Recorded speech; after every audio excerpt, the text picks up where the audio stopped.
السلام علیکم ورحمۃ اللہ وبرکاتہ۔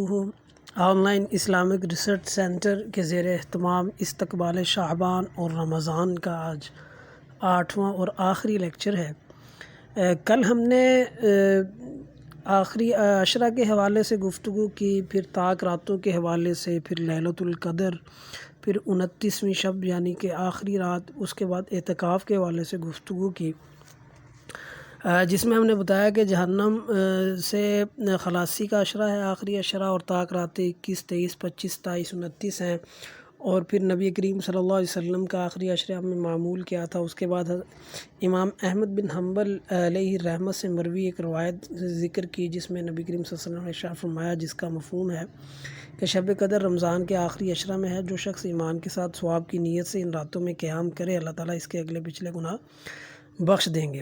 پھر آپ صلی اللہ علیہ وسلم نے فرمایا کہ انہیں آخری طاق راتوں میں تلاش کرو۔ پھر نبی کریم صلی اللہ علیہ وسلم نے اس کی لیلۃ القدر کی علامات بھی بتائیں۔ اس کے بعد ہم نے ابن ماجہ سے ایک روایت کو ذکر کیا، جس میں ابو ہریرہ رضی اللہ تعالیٰ عنہ فرماتے ہیں، جس کا مفہوم ہے کہ رمضان المبارک کا مہینہ آیا تمہارے پاس، اور اس کے روزے فرض کیے گئے ہیں، اور دروازے جنت کے کھول دیے جاتے ہیں اور جہنم کے بند کر دیے جاتے ہیں، شیاطین جکڑ دیے جاتے ہیں، اور اس میں ایک رات ایسی ہے جس کی عبادت 1000 راتوں سے افضل ہے۔ جو اس کے ثواب سے محروم رہا وہ دائمی محروم رہا۔ پھر اس کے بعد ایک حضرت عائشہ رضی اللہ تعالیٰ عنہ کی طرف منقول روایت کو ذکر کیا، جس میں حضرت عائشہ رضی اللہ تعالیٰ عنہ نے نبی کریم صلی اللہ علیہ وسلم سے سوال فرمایا کہ اگر میں اس رات کو پالوں یعنی لیلۃ القدر کو پالوں تو کیا دعا کروں؟ تو پھر نبی کریم صلی اللہ علیہ وسلم نے ارشاد فرمایا کہ آپ یہ دعا کرو، اللہم انک عفو کریم تحب العفو فاعف عنی۔ اس کے بعد 29ویں شب کے حوالے سے ہم نے گفتگو کی اور اس کی فضیلتیں بیان کی۔ پھر اس کے بعد جو ہم 29ویں شب کو عید کی خریداری میں وہ قیمتی وقت ضائع کرتے ہیں، اس کے حوالے سے گفتگو ہوئی۔ پھر آخری شب کے حوالے سے گفتگو ہوئی، یعنی کہ چاند رات کے حوالے سے۔ پھر اس کے بعد ہم نے اعتکاف کو ذکر کیا اور یہ بتایا کہ پچھلی امتوں پہ بھی جو ہے وہ اعتکاف ہوا کرتا تھا، اور پھر نبی کریم صلی اللہ علیہ وسلم کی ایک حدیث کو ذکر کیا کہ آپ صلی اللہ علیہ وسلم، حضرت عائشہ رضی اللہ تعالیٰ عنہ فرماتی کہ نبی کریم صلی اللہ علیہ وسلم رمضان کے آخری عشرہ میں اعتکاف فرمایا کرتے تھے، اور ساری زندگی آپ صلی اللہ علیہ وسلم کا یہی معمول تھا۔ پھر حضرت حسین رضی اللہ تعالیٰ عنہ سے منقول ایک روایت نقل کی، جس میں حضرت حسین رضی اللہ تعالیٰ عنہ نے فرمایا کہ نبی کریم صلی اللہ علیہ وسلم نے ارشاد فرمایا تھا، جس کا مفہوم ہے کہ جو شخص اعتکاف کرتا ہے اسے 2 حج اور 2 عمروں کا ثواب ملتا ہے۔ پھر اسی طرح حضرت ابن عباس رضی اللہ تعالیٰ عنہ سے منقول ایک روایت نقل کی کہ جس نے اللہ تعالیٰ کی رضا کے لیے ایک دن اعتکاف کیا تو اللہ تعالیٰ اس کے اور جہنم کے درمیان 3 خندقوں کو آڑ بنا دیں گے۔ پھر ہم نے وقت اعتکاف کے بارے میں ذکر کیا، تو یہ ہمارا جو ہے وہ کل کا لیکچر تھا۔ آج ہم عید الفطر کے حوالے سے، صدقۃ الفطر کے حوالے سے، حقوق العباد، صلہ رحمی کے حوالے سے گفتگو کریں گے۔ تو سب سے پہلے عید الفطر کے حوالے سے الترغیب و ترہیب میں ایک طویل حدیث نقل کی گئی ہے، جس کا مفہوم ہے کہ سیدنا عبداللہ بن عباس رضی اللہ تعالیٰ عنہ نے روایت کیا اس کو کہ جب عید الفطر کی مبارک رات تشریف لاتی ہے تو اسے لیلۃ الجائزہ یعنی انعام کی رات کے نام سے پکارا جاتا ہے۔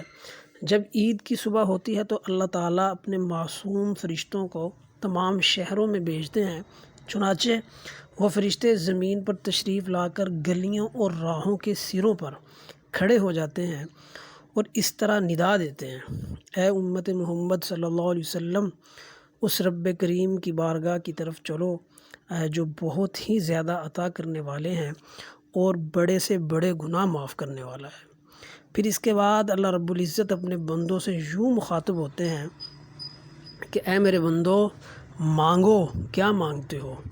میری عزت اور جلال کی قسم، آج کے روز اس نماز عید کے اجتماع میں اپنی آخرت کے بارے میں جو کچھ سوال کرو گے وہ پورا کروں گا، اور جو کچھ دنیا کے بارے میں مانگو گے اس میں تمہاری بھلائی کی طرف نظر فرماؤں گا، یعنی کہ اس میں وہ معاملہ کروں گا جس میں تمہاری بہتری ہوگی۔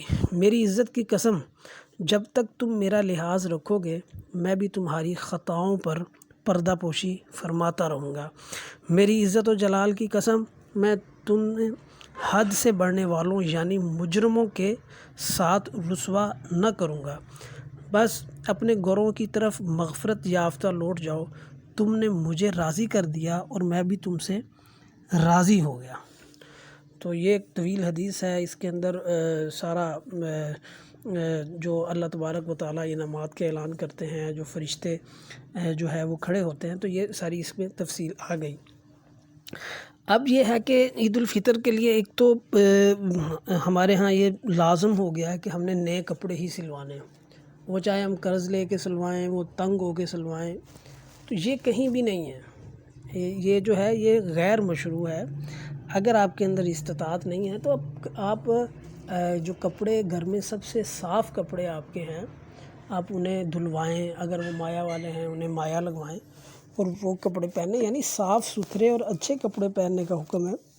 اس کے لیے یہ کوئی ضروری نہیں ہے کہ نئے ہی کپڑے ہوں۔ ایک تو یہ ہمارے ہاں بڑا اس چیز کا اہتمام کیا جاتا ہے، بلکہ ظلم کی حد تک میں تو کہتا ہوں اس کا اہتمام کیا جاتا ہے کہ ہم قرضہ لیتے ہیں، ہم تنگ ہو جاتے ہیں، ہم باقی معاملات کو بہت زیادہ جو ہے وہ پیچھے کر دیتے ہیں، اور پھر کپڑے لینے ہوتے ہیں، پھر کپڑے بھی ہم یہ چاہتے ہیں کہ ہمارا جو ہے وہ سٹیٹس جو ہے، سٹیٹس خدا نخواستہ جو ہم یہ سٹیٹس کو کے پیچھے پڑ گئے ہیں کہ وہ کہیں کمزور نہ ہو جائے، لوز نہ ہو جائے، اور لوگ یہ نہ کہہ دیں، لوگ وہ نہ کہہ دیں۔ تو یہ ایک بڑی غلط روایات ہمارے اندر آ گئی ہیں۔ اللہ تبارک و تعالیٰ مجھے بھی بچائے ان چیزوں سے، آپ کو بھی ان چیزوں سے بچائے۔ اور اگر خدا نخواستہ ہم عید کی تیاری اس نیت سے کریں کہ دوسرے جلیں یا اعضاء و اقارب کو نیچا دکھانے کے لیے کریں، تو میرے خیال میں یہ ایک گناہ کی شکل اختیار کر جائے گا۔ تو اس سے بچنا چاہیے، اس گناہ سے بچنا چاہیے۔ کسی کو نیچا دکھانے کے لیے کرنا یا دوسروں کو جلانے کے لیے کرنا، یہ ایک بڑی سنگین جو ہے وہ بات ہے۔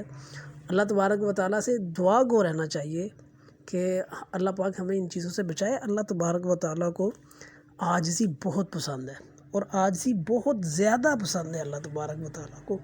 تکبر، کبر، بڑائی اور حسد، کینہ، بغض اور دوسروں کو جلانے کے لیے اور یہ سٹیٹس کو کی چیزوں میں پڑنا، یہ چیزیں ہمیں اللہ تبارک و تعالیٰ سے دور کر دیتی ہیں۔ اور آپ یہ ذہن میں رکھیں کہ یہ کائنات اللہ تبارک و تعالیٰ کی پیدا کردہ ہے، اور وہ اس کا مالک ہے، وہ اس کا خالق ہے۔ اس کی نافرمانی کر کے ہم اس کائنات میں خوش نہیں رہ سکتے، ہمارے مالوں میں برکت نہیں آ سکتی، ہماری زندگیوں میں برکت نہیں آ سکتی، ہمارے معاملات پرسکون نہیں ہو سکتے، زندگیوں میں سکون کبھی نہیں آ سکتا اللہ تبارک و تعالیٰ کی نافرمانی کرنے سے۔ میں یہ نہیں کہہ رہا کہ آپ رابعہ بصری بن جائیں، جنید بغدادی بن جائیں، اگر آپ بن جائیں تو یہ تو بڑی اعزاز کی بات ہے، بڑی خوشی کی بات ہے۔ جو چیزیں میں بتا رہا ہوں یہ ایک نارمل، ایک عام مسلمان جو ہیں ان کے اپنانے والی باتیں ہیں۔ جو ہمارے سے پہلے معاشرے ہوتے تھے ان میں یہ باتیں عام معاشروں میں تھیں، یہ ضروری نہیں تھا کہ یہ حضرت جنید بغدادی علیہ الرحمت یا رابعہ بصری علیہ الرحمت ہی ان پہ عمل پیرا تھے، وہ تو ایک بہت اوپر والا لیول تھا۔ یہ جو ان کے ادوار میں، ہمارے پرانے ادوار میں جو عام مسلمان تھے وہ ان چیزوں کا اہتمام کیا کرتے تھے، جو اس وقت ہمیں کرنا بڑا مشکل لگ رہا ہے۔ تو ہمیں ان خرافات سے بچنا چاہیے، خاص کر کے جو خوشیاں ہیں، غمیاں ہیں، ان میں جن ہم خرافات کی طرف جا رہے ہیں، اگر آپ یقین کریں کہ ہم ان کے خلاف جائیں، رسومات کے اور اسلام کی تعلیمات کے قریب جائیں، تو آپ یقین کریں کہ معاشی طور پہ، معاشرتی طور پہ بہت زیادہ فائدہ ہو۔ ہمیں یہ بڑا مسئلہ ہے کہ ہمارا کپڑے دے کے فلاں کیا کہہ دے گا، فلاں کیا کہہ دے گا، یہ سوٹ تو پچھلی عید پہ پہن لیا تھا، یہ اب پھر کیسے پہنے، یہ سوٹ تو ایک پچھلی شادی پہ پہنا تھا، اب یہ سوٹ کیوں پہنے، لوگ کیا کہیں گے۔ تو یہ ہم یہ کب سے مطلب کہ یہ دیکھنے لگ پڑے کہ لوگ کیا کہیں گے، لوگ یہ کہہ دیں گے، لوگ ان چیزوں میں تو ہم دیکھتے ہیں کہ لوگ کیا کہیں گے، لوگ کیا، لیکن جن چیزوں میں ہمیں دیکھنا چاہیے وہ بالکل ہم اس چیزوں پہ غور نہیں کرتے کہ ہمارا اخلاق کیسا ہے، ہمارا کردار کیسا ہے، ہمارا لین دین کیسا ہے، ہمارے معاملات کیسے ہیں، ہماری معاشرت کیسی ہے، ان چیزوں پہ تو ہم بالکل نہیں غور کرتے۔ تو ہم جو ہے وہ لے دے کے ہمیں یہ آ جاتا ہے کہ جی یہ شادی پہ اگر پیسے نہ خرچے تو لوگ کیا کہیں گے، اگر کوئی فوت ہو گیا تو آئے مہمانوں کو اگر مرغی نہ کھلائی تو وہ لوگ کیا کہیں گے کہ یہ تو اپنی ماں دے کولتے کوئی شے کھلا بھی نہیں سکیا. سو یہ اگر ہم زمانے کو راضی کریں گے تو یقین کریں کہ زمانہ راضی تو نہیں ہوگا, ہم اللہ تبارک و تعالیٰ کو بھی ناراض کر لیں گے. سو اگر ہم اللہ تبارک و تعالیٰ کو راضی کریں تو یہ کائنات اللہ تعالیٰ کی ہے, اللہ تعالیٰ خود مخلوق کے دلوں میں ہماری محبت پیدا کر دیں گے. اور اگر خدا نخواستہ لوگ ہم سے محبت نہ بھی کریں تو کیا یہ ہمارے لیے کافی نہیں کہ ہم سے اللہ راضی ہے؟ تو اگر ہم سے اللہ راضی ہے تو پھر ہمیں لوگوں کی کیا پرواہ ہے. اسی طرح ایک واقعہ ہے, عید کے روز حضرت علی رضی اللہ تعالیٰ عنہ, وہ خلیفہ وقت تھے, ہمارے چوتھے خلیفہ. عید کے دن لوگ ان سے عید ملنے آ رہے, انہوں نے دیکھا کہ حضرت علی رضی اللہ تعالیٰ عنہ خشک روٹی جو ہے وہ کھا رہے ہیں, خشک روٹی کے نوالے کھا رہے ہیں, چبا رہے ہیں. لوگوں نے کہا کہ امیر المومنین, اس وقت کچھ بہتات آ چکی تھی, فراوانی آ چکی تھی, تو انہوں نے کہا کہ امیر المومنین آپ یہ کیوں کھا رہے ہیں خشک روٹی, آپ تر روٹی کھائیں. تو حضرت امیر المومنین علی المرتضیٰ شیر خدا رضی اللہ تعالیٰ عنہ نے فرمایا کہ میں کیسے تر روٹی کھا سکتا ہوں کہ میری سلطنت میں بہت سارے لوگ ہیں جنہیں تر روٹی میسر نہیں ہے. تو ہم انواع و اقسام کی جو نعمتیں کھاتے ہیں, اگر ہمیں یہ نہیں پتہ کہ ہمارا کوئی عزیز, کوئی اقارب بھوکا ہے, پیاسا ہے, یا ہمارا کوئی پڑوسی بھوکا پیاسا ہے, تو میں یہ حیران ہوتا ہوں کہ ہمارے حلقوں سے وہ نوالے پیٹ میں جاتے کیسے ہیں. یہ بڑی حیرانگی والی بات ہے. ہمارے تو جو اکابرین تھے وہ تو اہتمام اتنا کیا کرتے تھے, ہمارے بڑے, میں کوئی بہت بڑی بات نہیں کر رہا, بہت پچھلے وقتوں کی نہیں بات کر رہا, یہ ایک صدی 1.5 صدی کی باتیں, یہ برصغیر کی باتیں ہیں کہ ہمارے بزرگ اس چیز کا اہتمام کیا کرتے تھے, ہمارے بڑے, کہ اگر وہ گھر میں پھل لے کے آتے ہیں یا گھر میں کوئی چیز لے کے آتے تو وہ رات کے اندھیرے میں لے کے آتے, تاکہ کسی پڑوسی کا بچہ جو ان چیزوں کو افورڈ نہیں کر سکتے, جو پڑوسی, ان کا کوئی بچہ ان چیزوں کو دیکھے اور اس کے دل میں یہ حسرت نہ آ جائے, اس کے دل سے ہائے نہ نکلے کہ ہائے کاش میرے پاس پیسے ہوتے, میں اپنے بچوں کو یہ کھلاتا. یا کسی بچے کے دل میں یہ حسرت آتی کہ ہائے کاش میرے والد صاحب کے پاس پیسے ہوتے تو آج ہم بھی یہ پھل کھاتے. اس ہائے سے بچنے کے لیے وہ تو چیزیں بھی رات کے اندھیرے میں لے کے آتے تھے. اور اگر کسی گھر میں گوشت پکتا تھا تو اس کی ہڈیاں بھی رات کے اندھیرے میں باہر پھینکی جاتی تھیں, اور گھر سے دور پھینکتے تھے, تاکہ محلے میں جو وہ غریب گھر ہیں جو یہ گوشت کو افورڈ نہیں کر سکتے, تو وہ دیکھ کے ان کے دل میں حسرت نہ آئے.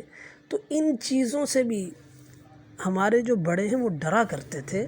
اور آج ہم دیکھیں ہمارا عمل کیا ہے, ہم کس طرف جا رہے ہیں. سو اس چیز کا بہت زیادہ خیال کرنا چاہیے. ایک نبی کریم صلی اللہ علیہ وسلم عید سے واپس آ رہے تھے, تو واپسی پر آپ نے دیکھا کہ ایک بچہ رو رہا ہے, تو آپ صلی اللہ علیہ وسلم رک گئے, پیچھے سارے صحابہ جو قافلہ تھا وہ بھی رک گیا. آپ صلی اللہ علیہ وسلم نے ارشاد فرمایا اس بچے سے کہ آپ کیوں رو رہے ہو؟ تو اس نے کہا کہ یا رسول اللہ صلی اللہ علیہ وسلم, میں روؤں نہ تو کیا کروں کہ میرے والد صاحب فوت ہو گئے ہیں, میری والدہ نے شادی کر لی, تو جو میرا سوتیلا باپ ہے اس نے مجھے گھر سے نکال دیا. سارے بچے مدینہ کے کھیل رہے ہیں, کود رہے ہیں, خوشیاں منا رہے ہیں, کپڑے پہنے ہوئے ہیں صاف ستھرے, میرے پاس تو کچھ بھی نہیں ہے. نبی کریم صلی اللہ علیہ وسلم کی آنکھوں سے زاروں قطار آنسو آ گئے.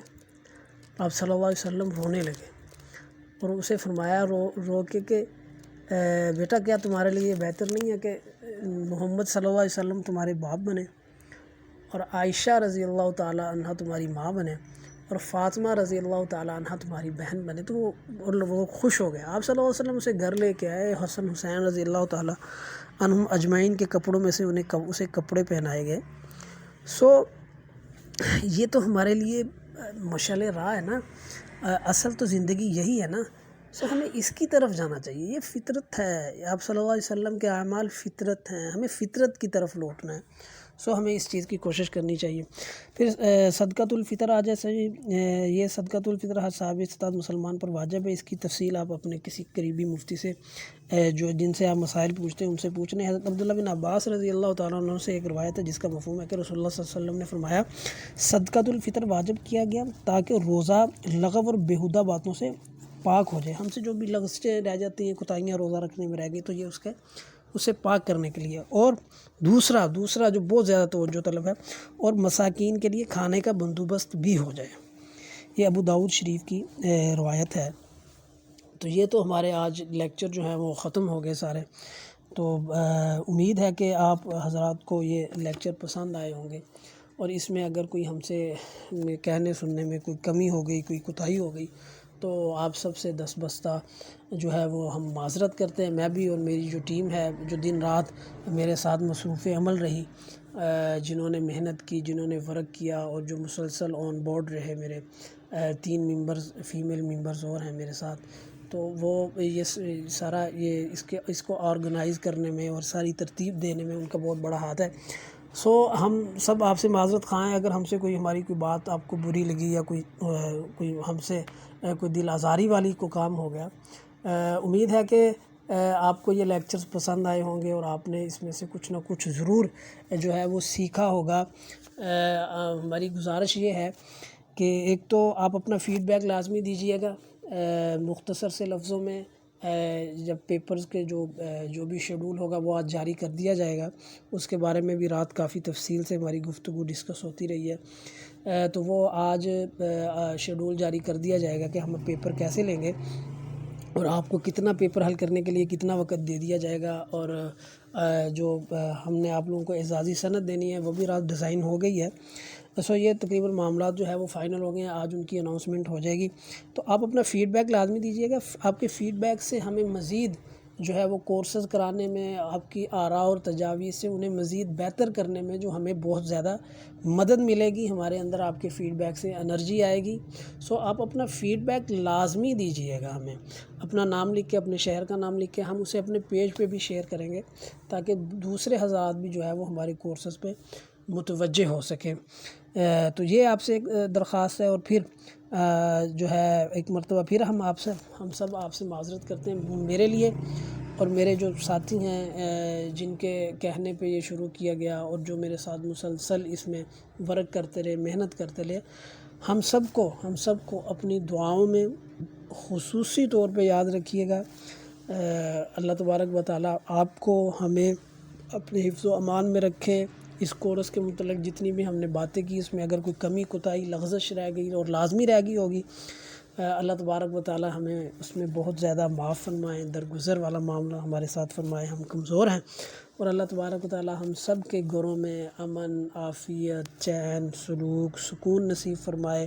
ہم سب کی گھریلو پریشانیوں کو، معاشی پریشانیوں کو، معاشرتی پریشانیوں کو دور فرمائیں، اور ہمارے لیے دنیا اور آخرت میں جو ہے وہ کامیابیاں اور کامرانیاں ہمیں عطا فرمائیں.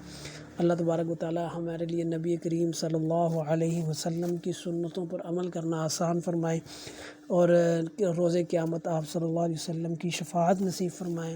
اللہ تبارک و تعالیٰ ہمیں اپنے گھروں کو، خود کو، اپنے ماحول کو دینی بنانے کی توفیق عطا فرمائے. وآخر دعوانا ان الحمد للہ رب العالمین.